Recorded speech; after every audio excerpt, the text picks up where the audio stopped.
We've been trained to trust clarity, high definition, stable framing, good lighting. These are the markers we use to separate real footage from fake. When a video is grainy, when it shakes, when the subject is barely visible, we dismiss it within seconds. Skeptics call it obvious trash. The internet turns it into memes, and for years, that's exactly what happened to some of the most unsettling aquatic footage ever captured. But there's a problem with that logic, because when you actually analyze what the human body does during genuine fear, when you map the specific involuntary responses that occur when someone witnesses something that shouldn't exist, you find a signature, a pattern of movement, of framing, of optical chaos that appears in these ridiculed clips. And according to visual effects professionals who've worked on million-dollar productions, that pattern is nearly impossible to fake. Not because the technology doesn't exist, but because replicating authentic neurological panic costs more than any hoaxer could ever justify spending on footage the world would immediately laugh at. The clearest Mermaid videos get millions of views. They're shared, analyzed, debated. But the blurriest, shakiest, most unwatchable recordings, those get dismissed as obvious fakes, not worth a second glance. Except the evidence, when you actually slow it down, enhance it, and examine what's happening inside those pixels, suggests we've been reading everything backward, that we've been dismissing the truth because it didn't look the way we expected truth to look. What if the worst quality footage is actually the most authentic? What if the reason these clips look terrible is precisely because they're real, captured by people whose hands were shaking for reasons their brains couldn't process? What if we've been laughing at documentation of something genuine this entire time, simply because it violated our expectations of what proof should resemble? This is not a compilation of the best mermaid evidence. This is an analysis of the worst. The footage that gets mocked, that comment sections destroy, that skeptics use as examples of how gullible people can be. We're going to examine these clips, frame by frame, motion by motion, and reveal the single detail in each one that refuses to be explained away. Not because it's dramatic or clear, but because it's buried in the chaos, visible only when you know what you're looking for. And we're going to demonstrate why authentic encounters filmed in moments of pure, uncontrolled fear are never crisp, never stable, never well framed. Because the human body doesn't operate that way when it sees the impossible. The camera doesn't behave that way when the person holding it stops thinking like a filmmaker and starts reacting like prey. The worst footage ever recorded. That's what we're analyzing. Not despite its flaws, but because of them. When your brain perceives a threat it can't categorize, your body enters a state researchers call acute threat response. It's not the same as ordinary fear. It's deeper, older, wired into survival architecture that predates language. Your pupils dilate in rapid, uneven pulses. Your hands develop a tremor with a specific frequency between 8 and 12 hertz, caused by adrenaline flooding your muscle fibers. Your visual attention fractures into what's called saccadic eye movement, where your gaze darts between multiple points of focus in erratic microsecond intervals, trying to process information your conscious mind hasn't caught up to yet. And if you happen to be holding a camera, when this occurs, all of that translates directly into the footage. This isn't cinematic shaky cam, the kind of motion professional filmmakers use to create tension in found footage horror films. That movement follows patterns. It has rhythm. It's designed to be watchable while still feeling chaotic, which means it's actually carefully controlled. Editors and cinematographers have studied this for decades: how to simulate panic without inducing nausea, how to make chaos feel authentic while keeping the subject visible, how to shake the camera in ways that suggest fear without sacrificing the narrative. But actual panic, genuine, unmanaged neurological response to witnessing something impossible, creates movement that violates every one of those rules. It's unwatchable, it makes you physically uncomfortable, and it contains micro-patterns that, according to visual effects artists, are prohibitively expensive to replicate convincingly. We're going to examine 3 clips, not because they're compelling or dramatic, but because they've been ridiculed for years as examples of the worst hoax attempts ever uploaded. Blurry, chaotic, barely showing anything identifiable. And we're going to analyze the specific camera movements frame by frame, comparing them to both Hollywood simulations and documented footage of people filming under genuine duress.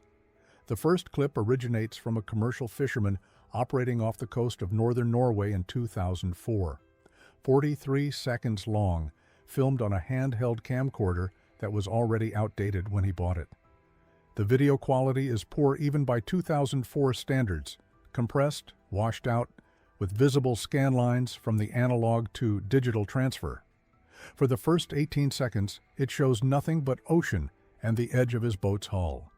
The framing is erratic, angled downward, catching mostly water with occasional glimpses of the railing. Then, at the 19-second mark, the camera jerks left. Not a smooth pan, a jolt, sharp and sudden, the kind of movement that happens when your attention is yanked towards something your peripheral vision registered before your conscious mind did. For 2 seconds, the frame shows only gray water and motion blur. Then a shape enters from the right side of the frame, dark, partially submerged, visible for less than 3 seconds before the camera jerks upward, loses focus entirely, and captures 6 seconds of overexposed sky before cutting out. That's it. That's the entire clip. The shape is unidentifiable. You can't see details, can't determine scale, can't even confirm it's biological. Skeptics have called it driftwood, a seal, a hallucination, and, most frequently, a deliberate hoax so poorly executed it's not even worth debunking. But when you isolate the camera's motion data and map it against the timeline, something specific emerges. The initial jerk to the left measures at approximately 43 degrees of rotation in under 1/5 of a second. That's faster than intentional camera operation. That's reflex speed. The kind of movement that happens when your eyes catch something and your hands follow before your brain issues a conscious command. The subsequent shake, visible as rhythmic vibration in the frame, registers at 9.2 Hz. That falls directly within the adrenaline tremor range, the involuntary muscle oscillation that occurs during acute stress response. Then there's the focus behavior. The camera, an older Sony Handycam model with automatic focus calibration, attempts to lock onto the shape 4 separate times in under 3 seconds. You can see it in the frame. The image pulses between sharp and blurred as the autofocus system struggles to interpret what it's being pointed at. Each pulse represents the lens trying to calculate distance and contrast, failing, resetting, and trying again. That's not operator error. That's the camera's software unable to resolve the subject because the characteristics, reflectivity, edge contrast, distance, don't match its programmed expectations for identifiable objects. And then the upward jerk, which pulls the frame away from the subject entirely and holds on empty sky for 6 full seconds before the recording stops. No hoaxer does that. If you're staging footage, you keep the camera on your subject. You maximize visibility. You don't waste your only opportunity to capture your fabricated creature by filming nothing. But if you're a human being whose threat response system just activated, that upward jerk makes perfect sense. It's a startle reflex, a physical recoil. The filmmaker wasn't thinking about framing anymore. His conscious mind had disengaged from the task of documentation and shifted entirely into processing what he'd just seen. This is what authentic panic looks like on camera. It doesn't keep the subject centered. It doesn't maintain focus. It doesn't optimize for viewer experience because the person filming isn't thinking about viewers. They're not thinking at all, not in the deliberate executive function sense. They're reacting, and reaction operates faster than thought. The second clip is even worse in terms of quality. Filmed in 2011 off the eastern coast of Australia by a woman on a kayaking tour, captured on a waterproof point-and-shoot camera with a maximum resolution of 640 by 480. 27 seconds long, almost entirely unusable. The first 12 seconds show her own kayak and the water immediately in front of her, rocking with the motion of the waves. The framing is relatively stable, angled downward in a way that suggests the camera was strapped to her chest or shoulder. At the 13-second mark, the framing lurches violently to the right, tilting nearly 45 degrees as the entire image destabilizes. For 3 seconds, the frame is pure motion blur, water, sky, and something dark that moves from the left edge to the right edge in a path that doesn't follow the wave motion. Then the camera overcorrects, jerking back to center but now bouncing with rapid vertical oscillation. It stays that way for the remaining 9 seconds, shaking so severely that individual frames are nearly useless before the recording cuts off. Frame rate analysis shows that the initial lurch to the right happens in 0.14 seconds. The kayaker didn't pan her camera. Something pulled her entire body off balance, and the camera, mounted to her torso, recorded the result. The vertical oscillation that follows measures at approximately 11 hertz, again consistent with adrenaline tremor, but compounded this time by physical exertion. She's paddling hard. You can see it in the rhythmic intensification of the shake, the way the bounce sharpens every 1.3 seconds, matching the cadence of someone stroking a paddle as fast as they can. But the detail that doesn't fit any conventional explanation appears when you isolate the dark shape visible during the motion blur. It's in frame for 8 frames total. At 30 frames per second, that's 0.27 seconds. Enhancement can't make it clear, but it can map its trajectory. And the path it follows doesn't match surface drift, doesn't match submerged debris, doesn't match marine mammal surfacing patterns. It moves laterally across the frame at a speed calculated based on the estimated distance and the known width of the camera's field of view. At roughly 12 to 14 knots, that's faster than a human can swim, faster than most fish at that size scale. And it's moving against the visible wave direction, not with it. No one would fake that. There's no reason to bury your best evidence in motion, blur so severe it requires frame-by-frame computational enhancement just to detect. If you're hoaxing footage, you show your subject. You make it visible. You don't create a detail that won't be discovered unless someone with professional analysis software decides to examine your terrible clip years after you posted it. The third clip comes from a helmet-mounted camera worn by a recreational diver in the Philippines in 2016. GoPro footage, which means higher resolution than the previous 2 examples, but still severely compromised by low light and water turbidity. 1 minute and 4 seconds long, mostly showing reef structure and coral formations as the diver descends. His breathing is audible in the audio track, steady and controlled, the rhythm of someone experienced and calm. At the 41-second mark, his breathing changes. It doesn't spike into hyperventilation, it catches. One sharp inhale, held for nearly 3 seconds, then released in a burst that distorts the audio, and simultaneously the camera motion destabilizes. He's still descending, but now the frame is rotating, panning left and right in abrupt sweeps, not searching, tracking, following something. The motion is too fast to be deliberate sightseeing, too focused to be disorientation.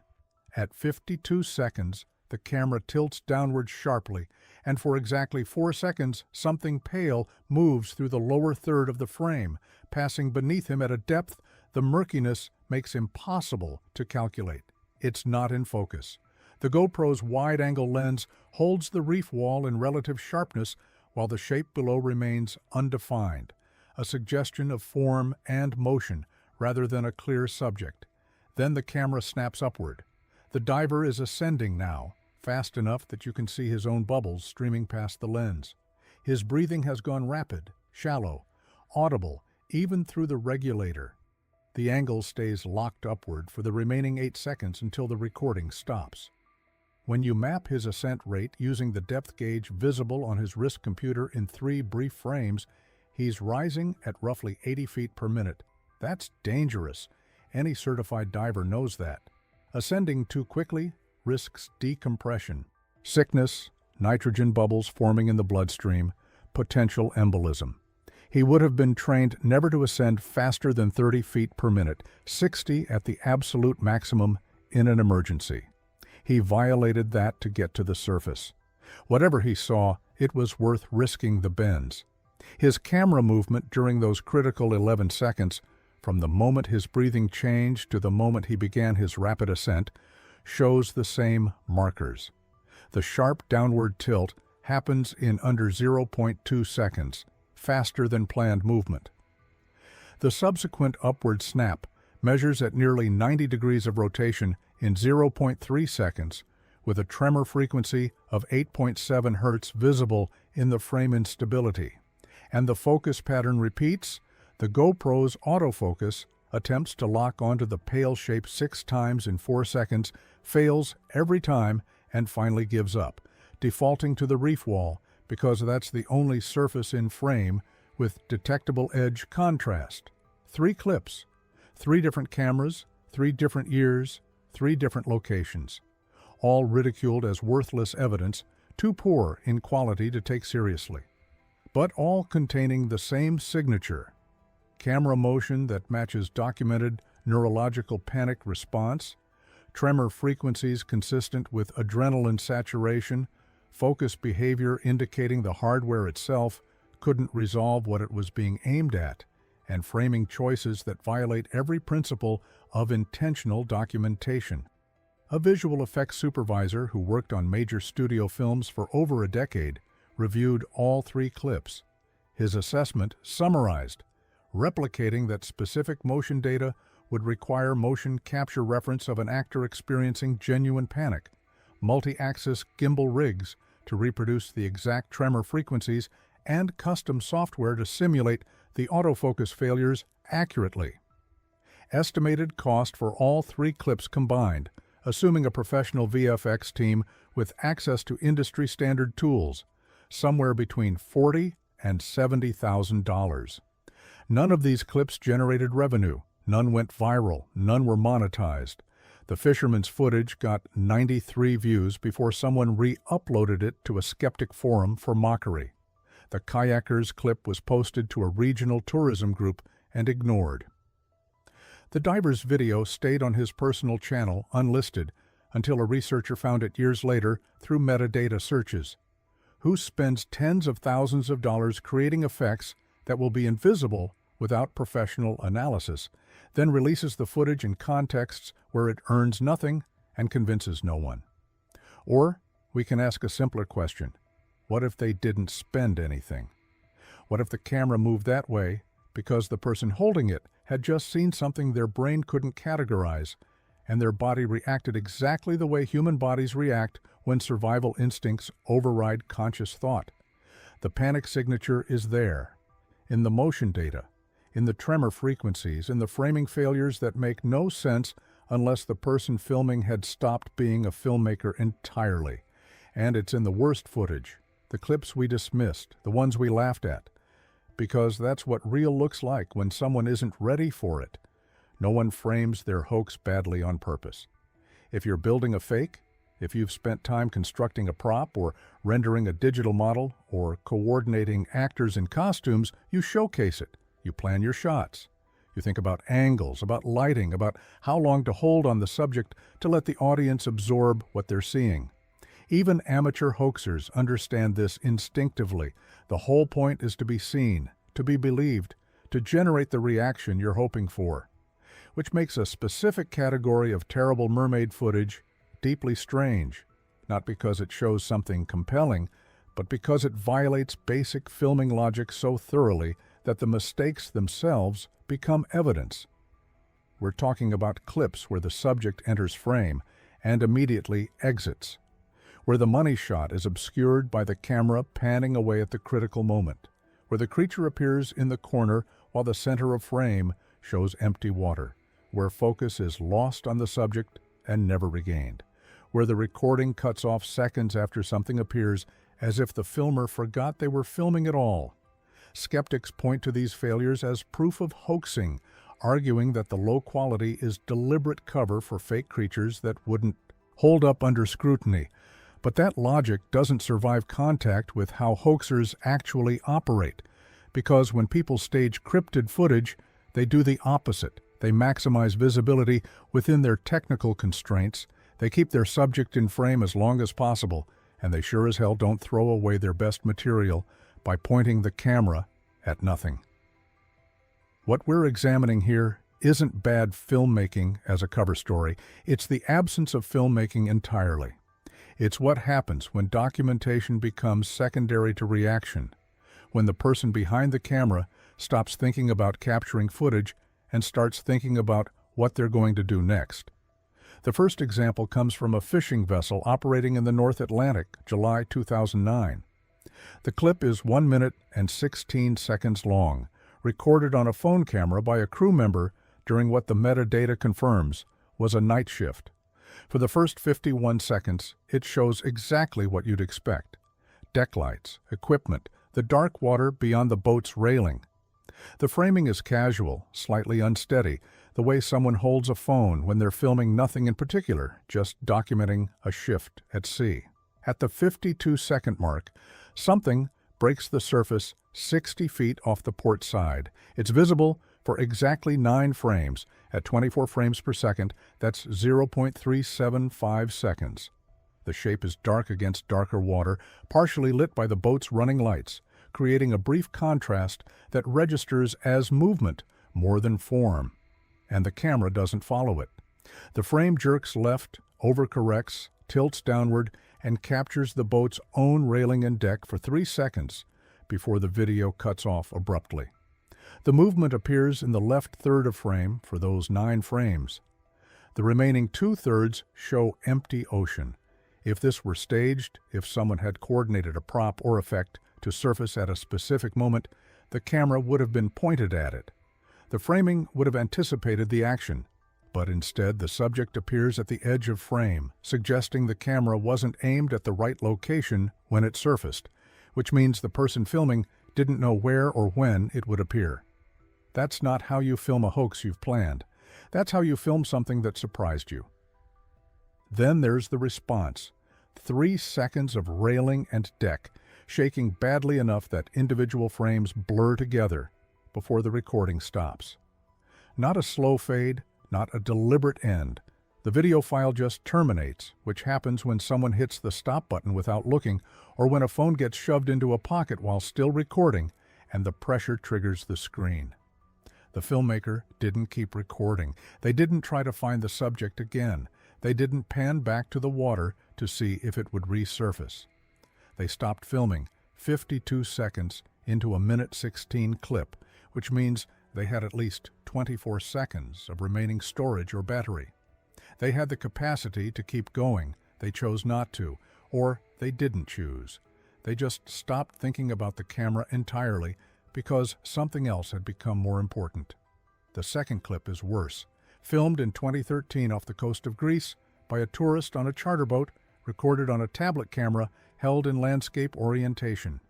The video is 2 minutes and 8 seconds long, and for the first minute and 43 seconds, it's a standard tourist recording: other passengers, the coastline, the water, narration in German from the person filming.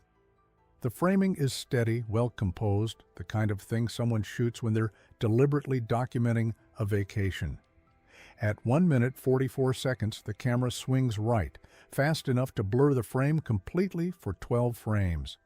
When it stabilizes, the framing has shifted to show open water, zoomed in slightly. The filmer has pinched the screen to enlarge the image, which you can verify from the sudden degradation in resolution that comes from digital zoom on a tablet camera. Something is visible in the distance. It's small in frame, even with the zoom, dark against the water, too far away to resolve detail. It appears to be moving, creating a wake that's faintly visible as a lighter line trailing behind it. The filmer holds on it for 6 seconds. Then a voice off camera, a woman speaking in German audible in the audio track, says something short and sharp, and the camera pans away. Not a slight drift. A full pan, 90 degrees to the left, bringing the frame back to the boat's deck and other passengers. The subject that was just centered in frame is now completely out of view. The camera stays on the deck for 11 seconds, still zoomed in, showing passengers who are now standing and moving toward the railing, pointing off camera toward where the subject would be. Then the recording stops. If you're faking this, you don't do that. You don't zoom in on your creature, hold it in frame for 6 seconds, and then pan away while it's still visible. You don't cut away from your fabricated evidence to film people reacting to your fabricated evidence. The reaction is worthless without the subject. It proves nothing, shows nothing, and makes your own footage unusable as documentation. But if you're a person on a boat and you've just zoomed in on something in the water and someone next to you says something that pulls your attention, you might look. You might turn instinctively toward the voice or toward whatever urgent thing they're pointing at. And if you're still holding your camera, it turns with you. Because you're not thinking about the camera anymore, you're thinking about what the other person just said, or what they saw, or what you should do next. The filmmaker kept the recording going for 11 more seconds, which suggests they didn't realize immediately that they'd lost the subject. They were still filming, still holding the camera, but their attention had shifted, and by the time they stopped recording, whatever had been in the water was gone. Both clips were posted online by the original filmers. Both were dismissed almost immediately as hoaxes, and both were cited specifically for their terrible framing. The first for keeping the subject at the edge of frame and cutting off too early. The second for panning away during the only moment of visual interest. The ridicule was consistent. No one films this badly unless they're trying to hide something, unless the footage is fake and they don't want viewers looking too closely. But there's a third clip that makes that logic harder to sustain.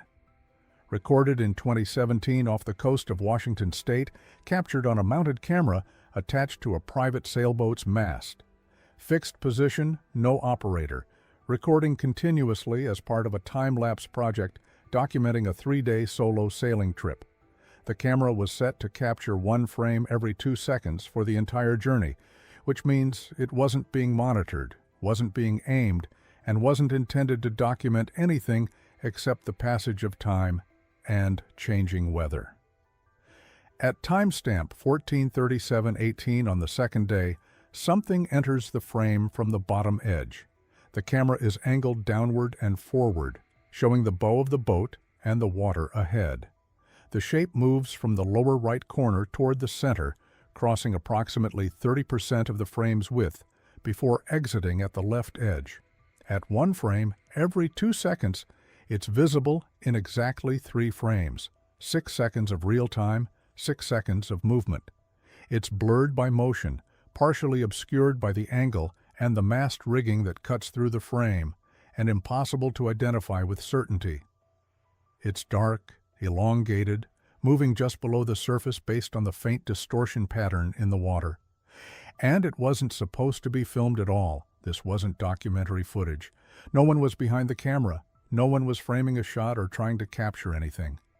The camera was automated, indifferent, recording the same angle at the same interval for 3 days straight, which means the framing wasn't chosen. It just happened to catch something that passed through that specific area during that specific 6-second window. When the sailor reviewed the time-lapse footage after the trip, they found it. They posted 12 frames to a sailing forum asking if anyone could identify what it was, noted that they hadn't seen anything unusual during the actual trip, and mentioned that they'd been below deck at that timestamp checking charts. The responses ranged from dolphin to driftwood to hoax accusation. The thread got 17 replies and died. No viral attention, no media coverage, no monetization. Just 12 frames of something unidentified passing through an automated shot posted by someone who wasn't trying to prove anything and didn't even witness it in person.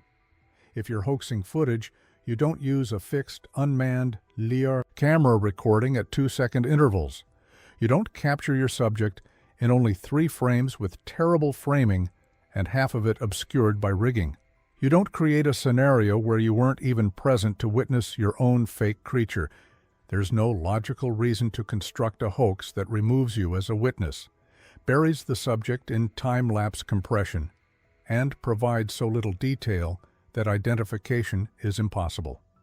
But if something actually passed by that boat during those 6 seconds, and an automated camera happened to be pointing in approximately the right direction, that's exactly what the footage would look like. Accidental, poorly framed, brief, unusable for any persuasive purpose. All 3 clips share the same structural flaw. They fail to present their subjects effectively. The first cuts off too soon and keeps the subject at frame edge. The second pans away during the key moment. The third captures the subject almost by accident in a format designed for time-lapse clouds, not creature documentation. And all 3 were dismissed for exactly that reason, because they looked like failures.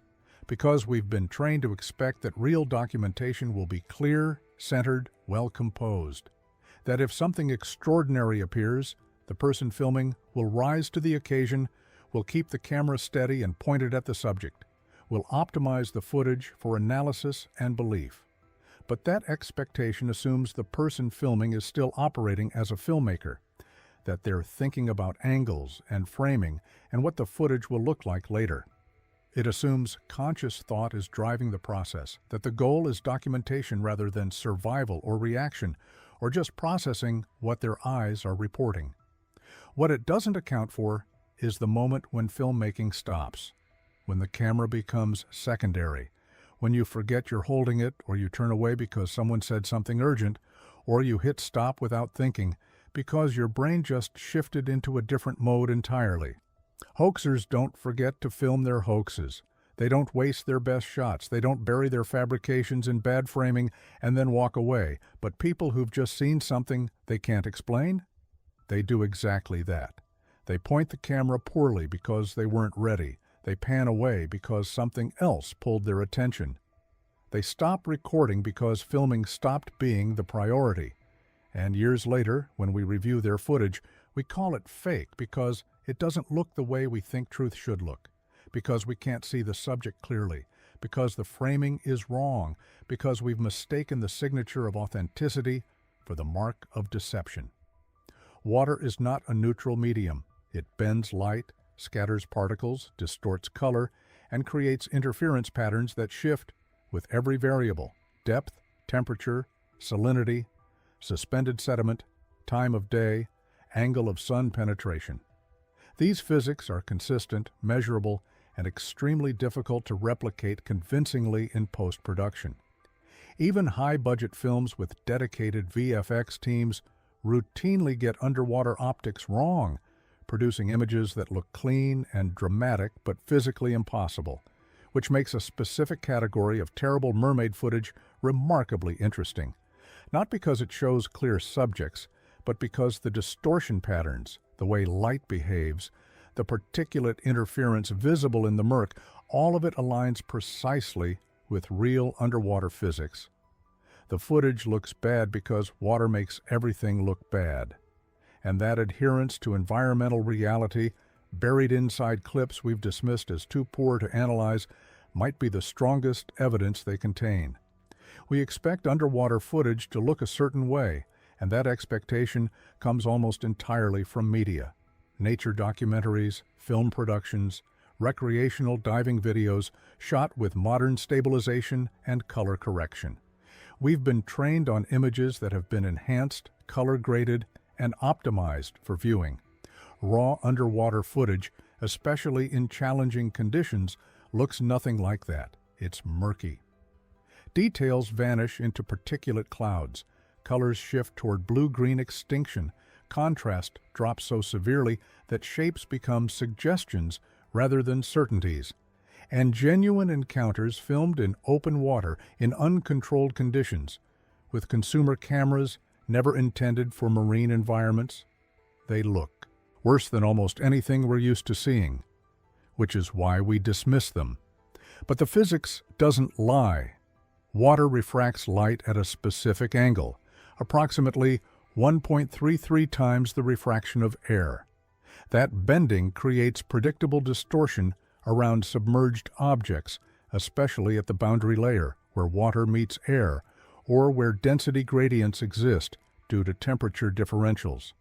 If something is moving just below the surface, light passing through the disturbed water around it will bend, creating a halo effect, a zone of visual distortion that appears as blur or shimmer even if the object itself is in focus.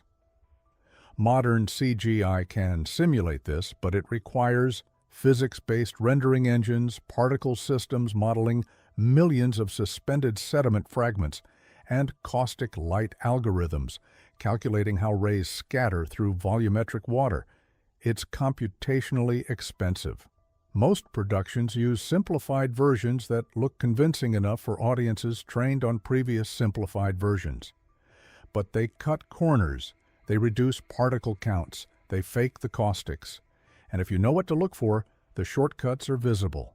There's a clip from 2008, filmed off the coast of Indonesia by a snorkeler using a disposable waterproof camera, 14 seconds long. The image quality is poor even by 2008 standards. The disposable camera had a fixed plastic lens, no autofocus, no exposure control. The first 8 seconds show reef structure and small fish, everything slightly overexposed because the camera's fixed aperture wasn't designed for bright tropical sun filtering through shallow water. At 9 seconds, something moves through the upper left quadrant of frame. It's dark, blurred by motion and by distance, crossing from left to right in approximately 2 seconds before exiting frame. The shape is indistinct, elongated, possibly segmented, definitely moving under its own propulsion based on the trajectory and speed. But here's what's remarkable: the distortion pattern around it. There's a visible shimmer zone, a region of visual instability that travels with the shape as it moves. It appears as a subtle warping of the background reef structure visible through the water column behind the subject. That warping follows the movement precisely, maintaining a consistent boundary approximately 6 to 8 inches around the shape based on size estimation from the known reef structures in frame. And the shimmer pattern itself shows the characteristic interference bands you get when light passes through water of varying density, the kind of thermal or salinity gradient that forms around a body generating heat or displacing water with different chemical composition than the surrounding ocean. That's not something you add in post unless you're running serious simulation software. That's physics happening in real time, captured by a camera too primitive to do anything except record exactly what the light hitting its sensor looked like in that moment. The same phenomenon appears in a clip from 2011, this one filmed in the Mediterranean by a tourist using an early GoPro mounted to a handheld pole. 23 seconds of footage, most of it showing the sandy bottom in about 15 feet of water. At 17 seconds, something passes overhead, visible only as a silhouette against the brighter surface water. It's in frame for less than 2 seconds, never clearly defined, moving fast enough that motion blur reduces it to a dark streak. But watch what happens to the light. As the shape passes between the camera and the surface, the caustic patterns, those dancing bright lines created by sunlight refracting through moving waves, distort. They bend around the shape's outline, creating a shadow region that's darker than simple obstruction would produce. That shadow has depth, has gradation, has the characteristic penumbra you get when light is being bent by a refractive boundary, not just blocked by an opaque object. And inside that shadow region, for exactly 4 frames, there's a reflection. A brief flash of light that appears along what might be the shape's flank or surface, reflecting the caustic pattern from an angle that suggests a curved, possibly wet or mucus-covered surface. It's barely visible, easily missed, lasting less than 1/5 of a second. But it's there, and it's behaving exactly as light would behave, reflecting off a curved organic surface underwater. Partial specular reflection with the Characteristic color shift you get from subsurface scattering through tissue. No one fakes that. There's no reason to add a 4-frame reflection that requires frame-by-frame analysis to detect. If you're hoaxing footage, you make your details visible, not buried in micro moments that serve no persuasive purpose unless someone decides to examine your terrible clip with professional enhancement tools years after you posted it. The third example is the worst in terms of visibility, but the most interesting in terms of optical behavior. Filmed in 2014 off the coast of Scotland, captured on a phone camera by someone on a commercial diving boat. 41 seconds long, showing very little. The water is turbid, heavy with suspended sediment, visibility less than 10 feet, based on how quickly the boat's hull disappears into the murk. The footage is shaky, poorly lit, and almost entirely unusable for identification purposes. At 28 seconds, something moves through the water column about 6 feet from the camera. It's visible only as a disturbance, a region where the particulate suspension patterns shift, where the uniform murk suddenly shows directional movement. The shape itself is almost invisible, defined only by how the particles around it are being displaced. But that displacement pattern is specific. When objects move through particulate-heavy water, they create a wake structure. The particles get pushed aside, creating a temporary void, then swirl back in behind the object, forming vortices. The size and behavior of those vortices depends on the object's speed, size, and surface texture. Smooth objects create laminar flow with minimal turbulence. Textured surfaces create more complex patterns. And biological movement, the kind produced by muscle contractions and flexible bodies, creates specific oscillating patterns as the body undulates through the water. The disturbance in this clip shows that oscillating pattern. The particle displacement doesn't flow smoothly. It pulses, showing 3 distinct phases of movement over the approximately 2 seconds the shape is in frame. Each pulse corresponds to what would be a segment of a body moving with lateral undulation, the kind of movement eels use, or sea snakes, or anything with a flexible spine and rhythmic muscle contractions. And here's the detail that's almost impossible to fake. The particles don't just move aside, they show different velocities at different distances from the shape. The closest particles are pushed fastest, creating the void. The particles slightly farther away move slower, creating a gradient. And the particles at the edge of the disturbance zone barely move at all, just show slight rotation from the turbulence. That's exactly how physics says it should work. Force decreases with distance, so particle velocity decreases proportionally. Simulating that requires fluid dynamics, software running particle physics calculations on potentially millions of individual fragments, each responding to force gradients in 3 dimensions. It's the kind of simulation that takes hours to render per frame on professional workstations. And the result appears in a 41-second phone video with 93 views, posted to a regional diving forum in 2014 and never mentioned again. Compare these clips to the clear, well-lit Mermaid videos that accumulate millions of views. The ones with perfect visibility, where the subject is sharply defined, where you can see details of anatomy and movement without enhancement. Look at how light behaves in those videos. Look at the water. It's too clear, too uniformly lit. The caustic patterns are wrong. They're present because someone knew they should be there, but they're static or they loop, repeating the same pattern every few seconds because they were generated from a template rather than calculated from actual wave physics. The particulate suspension is either absent entirely or uniform throughout the frame, showing no variation with depth or distance. Colors don't shift correctly with depth.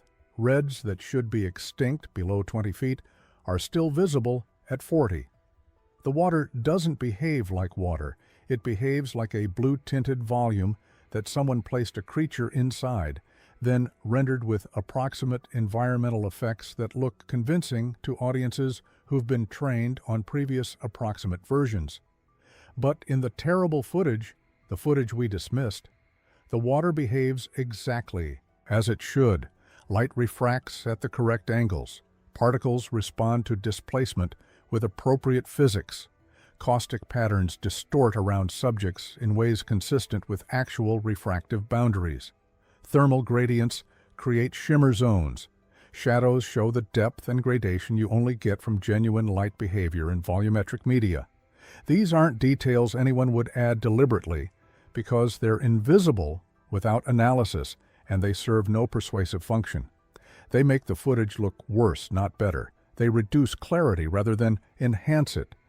But they're there, buried in the pixels, behaving exactly as physics demands they behave if the footage is documenting something that actually displaced real water in real time under real lighting conditions. We dismiss these clips because the water made them unwatchable, because the physics of underwater optics made the subjects impossible to see clearly, because authentic marine environment behavior looks terrible compared to the enhanced, color-corrected, physics-approximate footage we've been trained to accept as realistic. But water doesn't lie. It bends light at specific angles, scatters particles in predictable patterns, and creates interference effects that are prohibitively expensive to simulate accurately. And when footage contains those effects, when the optical behavior aligns precisely with real physics despite making the subject less visible, that's not a hoax. That's what authenticity looks like when environment matters more than presentation. We've been dismissing evidence because it looked too real. Because the water behaved the way water actually behaves, making everything murky and distorted and terrible for documentation purposes. The worst footage isn't failing to show us mermaids clearly, it's showing us water accurately. And something moved through that water in ways that left physical signatures in the light, in the particles, in the optical distortions that refuse to be explained away as rendering shortcuts or editing tricks. The physics is there. In the refraction patterns, in the particle displacement, in the caustic distortions that make the footage almost worthless for identification, but perfectly consistent with genuine underwater encounters captured by cameras too simple to do anything except record exactly what happened in front of them. That's not what hoaxes look like. That's what real water looks like when something moves through it. Frame-by-frame analysis wasn't standard practice until forensic video examination became digital. Before that, you had film, you had tape, and the best you could do was pause and hope the tracking held steady enough to see anything. But digital changed the fundamental relationship with footage. Every video file is just a sequence of still images displayed in rapid succession, and once you have those images isolated, you can examine each one independently. You can enhance them, compare them, analyze compression artifacts, and pixel-level data that was never meant to be seen, which is how researchers started finding details in dismissed footage that shouldn't exist. Not dramatic reveals, micro-anomalies, single-frame events, visual information that appears for fractions of a second, invisible during normal playback, serving no conceivable purpose in a hoax because no one would ever see them without deliberate, time-intensive analysis. These aren't the kinds of details you add when you're fabricating evidence. They're the kinds of details that emerge when a camera records something real, something moving fast enough or positioned briefly enough that it registers for only a handful of frames before disappearing, and they're buried inside the worst footage ever uploaded. The clips everyone dismissed immediately, the videos that got laughed off the internet within hours of posting. The first example is a 12-second clip from 2007, filmed somewhere off the eastern coast of Japan based on the metadata coordinates still embedded in the file. Shot on an early digital camera with poor compression, the kind that was already outdated when it was manufactured. The footage shows ocean surface, moderate waves, daylight but overcast, which means flat lighting with minimal contrast. For 10 seconds, nothing happens. Just water, just waves. The camera isn't even steady, it's handheld, drifting slightly, the framing casual in a way that suggests the person wasn't filming anything specific, just recording ocean because they had a camera and time. At 10.4 seconds, measured from the file timecode, something breaks the surface in the center right portion of frame. It's visible for 11 frames total. At the clip's frame rate of 29.97 frames per second, that's approximately 0.37 seconds of real time. During normal playback, it registers as a dark blur, a momentary disturbance in the water that could be anything: debris, a fish, a wave crest catching light differently. Nothing remarkable, nothing worth examining. But when you isolate those 11 frames and enhance them individually, something appears that wasn't visible during playback. In frame 6 of the sequence, there's a reflection, not from the surface of the water, from something in the water. It's positioned where the dark shape is breaching, slightly left of what appears to be the mass center. The reflection is small, occupying roughly 40 pixels in a frame that's 640 by 480 pixels total. It's bright relative to the surrounding darkness of the shape, showing a pale yellow-green color that doesn't match the ambient light temperature in the rest of the frame. That color is specific. It's not white, which is what you'd expect from simple light reflection off a wet surface. It's not the blue-gray of reflected sky. It's a distinct yellow-green, the wavelength consistent with tapetum lucidum reflection, the eyeshine produced by animals with a reflective layer behind their retinas that bounces light back through the photoreceptors to maximize vision in low-light conditions. Cats have it, dogs have it, many marine mammals have it, sharks have it, humans don't. The reflection appears in exactly one frame, frame 6. In frame 5, it's not there. The pixels in that location are dark, consistent with the rest of the shape. In frame 7, it's gone again, same darkness, one frame, 1/29th of a second. At the angle the camera was positioned and the speed the shape was moving, that single frame appearance makes sense if the eye, assuming that's what created the reflection, was angled toward the camera for precisely that instant as the creature breached and rotated, then angled away again as it continued its movement. There's no reason to add that in post-production. A one-frame detail that requires frame-by-frame analysis to detect, showing a biologically specific reflection type that appears and disappears consistent with movement and angle change. It adds nothing to the footage's persuasiveness during normal viewing. It's invisible. It serves no hoax purpose. But if something with a tapetum lucidum actually breached in front of that camera, and the timing happened to align so that its eye caught and reflected available light for 1/29th of a second while pointed at the lens, that's exactly what you'd capture. The second clip is even less promising at first examination. Filmed in 2010 off the coast of Northern California, captured on a boat-mounted camera that was recording continuously during a fishing trip. The footage is extensive, 43 minutes of ocean, deck activity, and equipment operation. Most of it is worthless for analysis, just documentation of a standard commercial fishing operation. But at timestamp 31:14, something moves through the frame's left edge. It's not centered. It's not even fully in frame. Whatever it is enters from the left boundary, crosses approximately 15% of the frame's width, and exits again, all while positioned so far left that more than half of it is cut off by the edge. During normal playback, it's barely noticeable. A dark vertical blur that appears and vanishes in less than a second, easy to miss entirely if you're not watching that specific area of frame.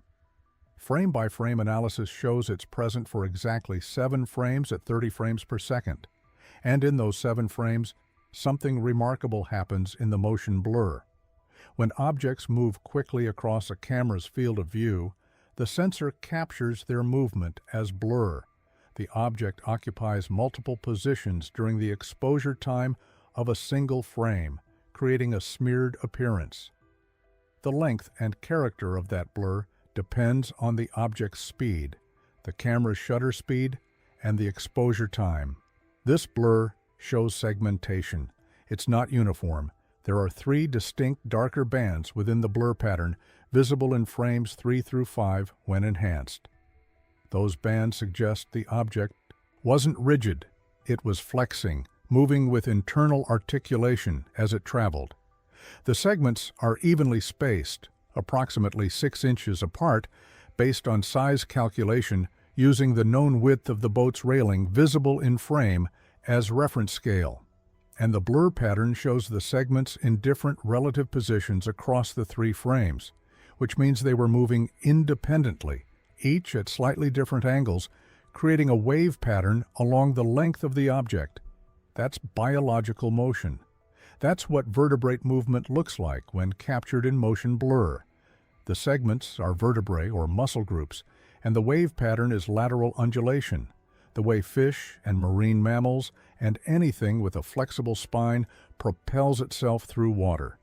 Rigid objects don't create that pattern. They blur uniformly. Only articulated, actively moving bodies create segmented blur with progressive wave structure. And it's cut off by the frame edge. 70% of it isn't visible. If you're faking footage, you don't position your subject, so most of it doesn't appear. You don't create detailed motion blur with biologically accurate segmentation and then crop it out. You maximize visibility. But if something actually swam past that boat and the camera happened to be angled so it caught just the edge of it, this is what you'd get: partial capture, mostly obscured, showing internal movement structure only in the blur because the exposure time was long enough to smear rapid motion across multiple frames. The third clip is from 2015, filmed off the coast of Maine, on a GoPro attached to a recreational kayaker's helmet. The video is 2 minutes and 18 seconds long, showing a coastal paddling trip from the kayaker's perspective. Most of it is unremarkable: water, coastline, occasional seabirds, the rhythm of paddle strokes entering frame periodically. The lighting is good, the water relatively clear, the footage stable enough thanks to the GoPro's built-in stabilization. At 1:37, the kayaker passes over a rocky area visible below. The water is approximately 12 feet deep based on the clarity and size of the rocks. The rocks are in focus in the lower portion of frame, dark brown and gray, covered with the kind of algae growth typical of northern Atlantic coastal environments. And between 2 of the larger rocks, something is visible for exactly 3 frames. It's pale. That's the first thing that stands out. The rocks are dark. The algae is dark green-brown. But this is pale, almost white, with a slight yellow undertone. It's positioned in a gap between 2 rocks, partially shadowed, which is why it's not immediately obvious during playback. The shape is curved, approximately 18 inches long based on the rock sizes, and maybe 4 inches across at the widest point. When enhanced, it shows texture, not surface smoothness. There's visible variation in the pixel values across its surface, suggesting either coloration pattern or 3-dimensional texture. The curve is organic, not uniform, thick at one end and tapering toward the other, and at the tapered end, in frame 2 of the 3-frame sequence, there's movement. The tip bends. Approximately 15 degrees of curvature change between frame 1 and frame 2, then another 10 degrees between frame 2 and frame 3. That's active movement, muscular, happening in real time as the kayak passes overhead. Then it's gone. The kayak continues forward, the rocks pass out of frame, and whatever was between them disappears from view. 3 frames, 1/10 of a second. Visible only because the kayak happened to pass directly over that specific gap at that specific moment, and the GoPro happened to be angled downward enough to capture the bottom. There's a detail in frame 3 that didn't become apparent until multiple enhancement passes. At the thicker end of the pale shape, there's a small, dark spot. It's not algae, not rock shadow, it's on the shape itself, positioned where the curve is most pronounced. The dark spot is circular, approximately 1 centimeter in diameter based on proportional scaling, and it shows a slight color gradient, darker at the center and lighter at the edges. That's consistent with an eye. Specifically consistent with an eye that's adapted for underwater vision. The dark center would be the pupil, dilated in the shadowed environment between the rocks, and the lighter edge would be the iris. The positioning is anatomically logical if the pale shape is part of a tail or lower body, eyes positioned dorsally to maintain visual contact with the surface while the body remains concealed below. No hoaxer puts that level of detail into 3 frames of background that 99% of viewers will never notice. There's no point. The kayaker didn't notice.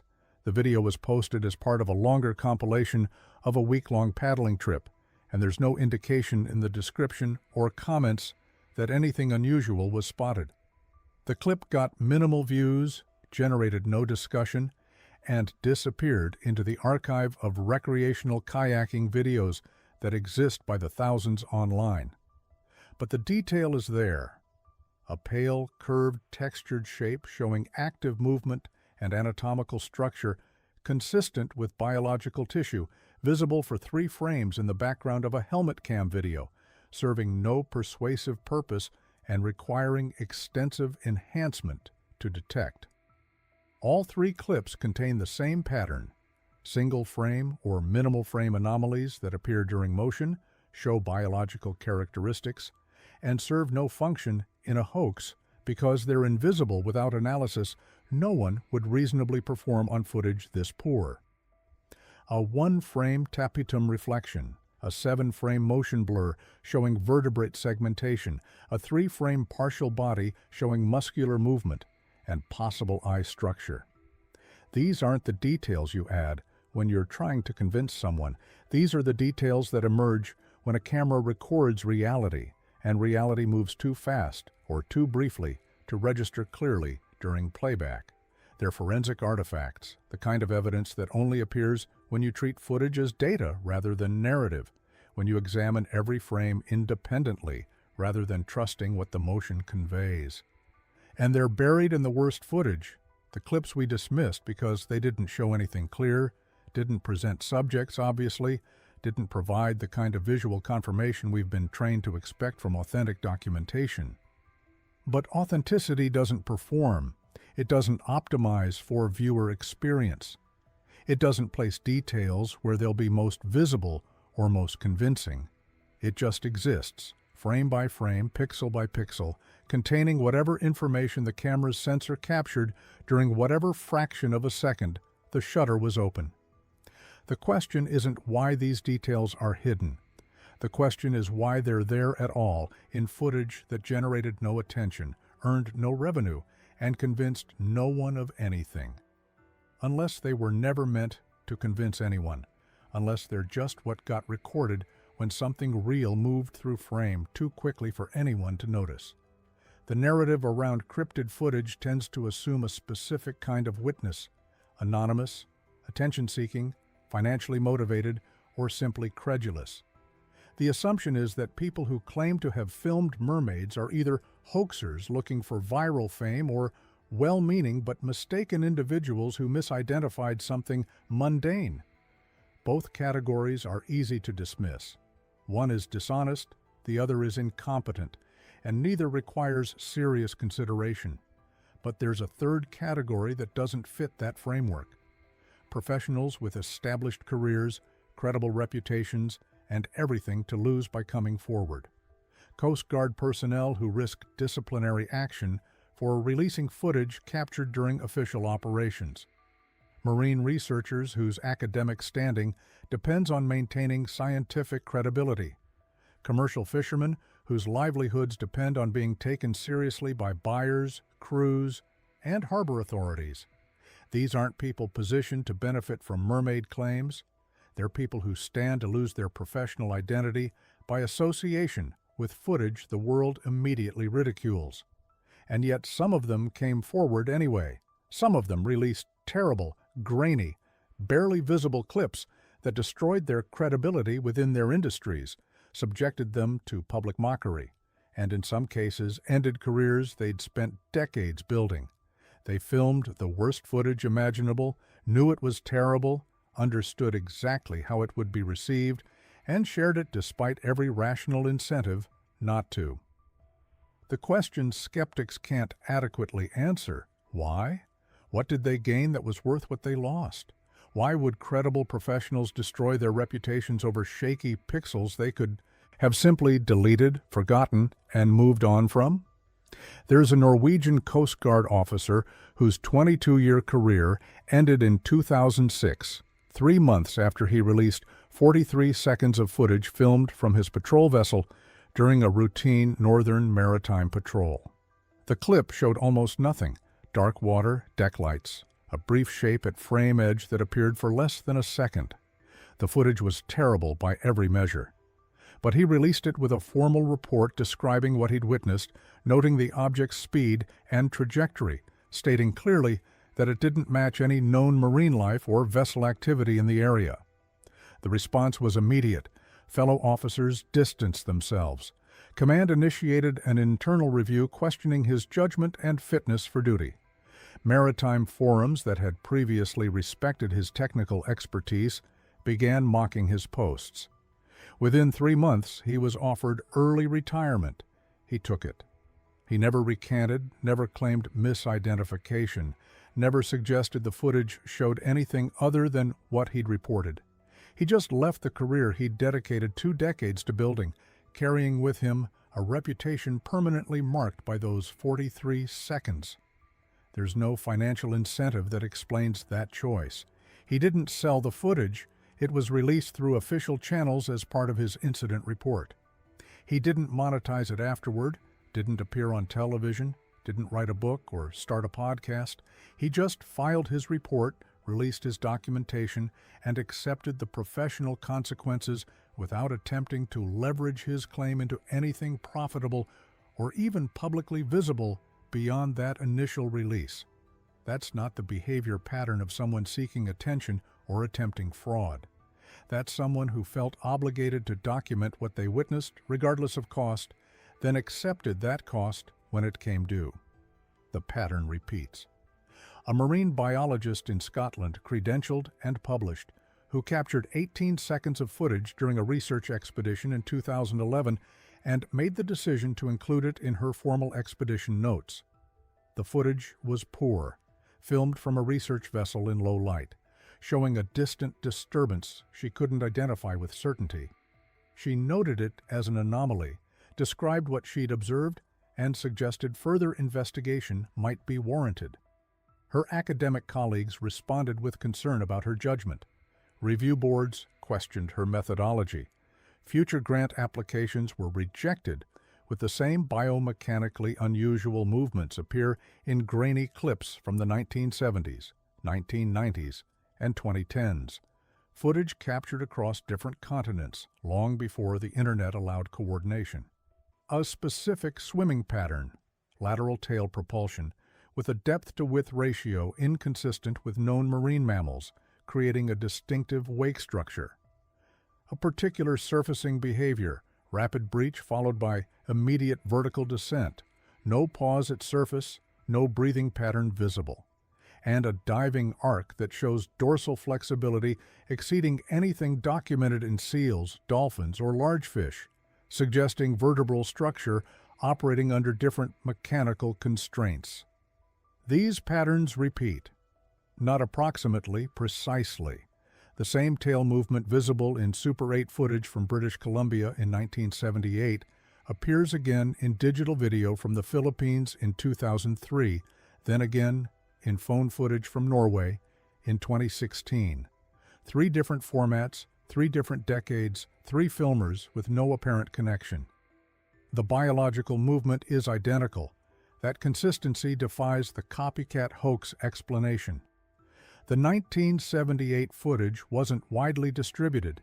It existed in a local news archive, never digitized until 2009, never viral, seen by perhaps a few thousand people total in the 3 decades before internet archiving made it accessible.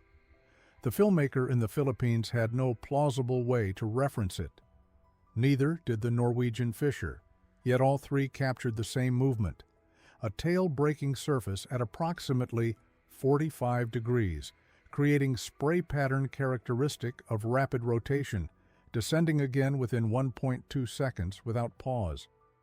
How did isolated hoaxers in different decades replicate the same imaginary biology before they could coordinate their fabrications. Multiple filmers describe vivid details they witnessed in person, facial features, scale patterns, direct eye contact, that their cameras failed to capture, reduced to blurry shapes by low-resolution and compression artifacts. A commercial diver in Mexico reported seeing distinct eye structure, pale iris around dark pupil, during a 2012 encounter that his head-mounted camera recorded as nothing more than a dark blur passing at frame edge. A snorkeler off Indonesia described scale pattern and coloration, pale ventral surface transitioning to darker dorsal tones, that appears in her footage only as indistinct shape variation, lost to the camera's inability to resolve detail the human eye processed clearly. This gap between witnessed detail and recorded image creates an uncomfortable question. If human perception captured information the technology couldn't preserve, does the absence of that detail in footage prove the witness was wrong, or does it prove the camera was inadequate? Resolution isn't just about pixel count, it's about dynamic range, color depth, contrast sensitivity, motion processing. Human eyes adapt in real time, adjusting to light conditions, tracking movement through prediction algorithms built into neural architecture, filling gaps with contextual information processed faster than conscious thought. Cameras, especially older consumer models, do none of that. They capture what light hits the sensor during exposure time. Everything else, the detail, the clarity, the information human observers describe with such certainty, simply doesn't record. "I know what I saw" becomes evidence of unreliability in the current framework. But what if the camera is the unreliable witness, and the human eye, despite its flaws, despite the possibility of error, remains the more capable instrument for documenting reality that moves too fast, appears too briefly, or exists in conditions beyond the technical threshold of consumer recording equipment? When technical analysts calculate the actual cost of faking the specific effects in these terrible clips, realistic water displacement, accurate lighting physics, frame-perfect environmental integration, the budget required is thousands of dollars for footage that generated zero revenue. Motion capture reference for authentic panic tremor. $1,200 minimum.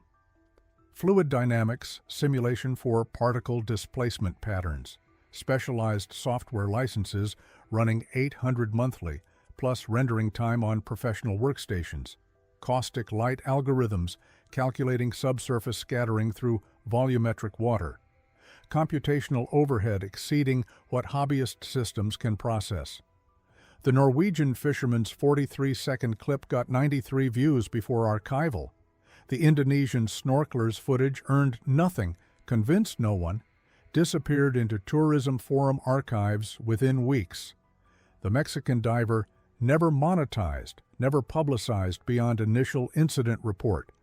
Who invests production budgets into creating evidence that stays invisible, earns nothing, persuades no one?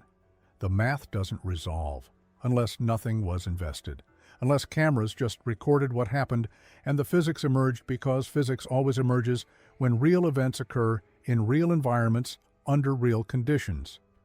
The hoax budget paradox: fabrication costs more than authentic documentation could ever justify.